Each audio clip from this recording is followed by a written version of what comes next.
लेकिन आदरणीय प्रधानमंत्री जी को पता था, देश के विदेश मंत्री को पता था कि जो हार्मोज का समुद्री मार्ग है वहां से भारत की जरूरत का 60% कच्चा तेल आता है मान्यवर, और 50% भारत के जरूरत की गैस आती है, उसी रास्ते से आती है। यह बात नरेंद्र मोदी जी को, आदरणीय प्रधानमंत्री जी को पता थी। तो मैं आपके माध्यम से पूछना चाहता हूं कि जब वो हार्मोज का समुद्री मार्ग 60% से ज्यादा ईरान के रास्ते में आता है, ईरान के कब्जे में आता है, तो ईरान से तू कौन मैं खामखा जबरदस्ती झगड़ा करने की आपको जरूरत क्या थी? इसलिए आपने जानबूझकर देश को संकट में डाला है। यह संकट आया हुआ संकट नहीं है, यह लाया हुआ संकट है, और इस लाए हुए संकट के सबसे बड़े जो प्रायोजित किया है जिन्होंने संकट, उसका नाम है देश के प्रधानमंत्री आदरणीय नरेंद्र मोदी जी। मान्यवर, यह बात देश की जनता को पता होनी चाहिए। दूसरी बात मान्यवर, आपका परंपरागत मित्र है ईरान, और खुद प्रधानमंत्री ने माना है।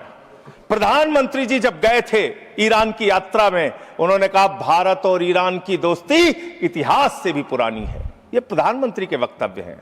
उन्होंने खामेनेई जी को कुरान की पांडुलिपि भेंट की थी 7वीं शताब्दी की मान्यवर। उन्होंने चाबार पोर्ट का समझौता किया था, जिसका बखान प्रधानमंत्री ने खूब किया कि भारत का व्यापार बढ़ जाएगा, पाकिस्तान की अब हमें जरूरत नहीं पड़ेगी, अब हम अपना एक अलग रास्ता बना के और भारत के व्यापार को बढ़ाएंगे। और वहां पर सरकार ने सैकड़ों करोड़ रुपए चाबार पोर्ट पे वेस्ट किया। 2019 तक भारत को ईरान से सस्ता तेल मिलता था, रुपए में तेल मिलता था, गैस मिलती थी, हमारा मित्रतापूर्ण संबंध था उनसे।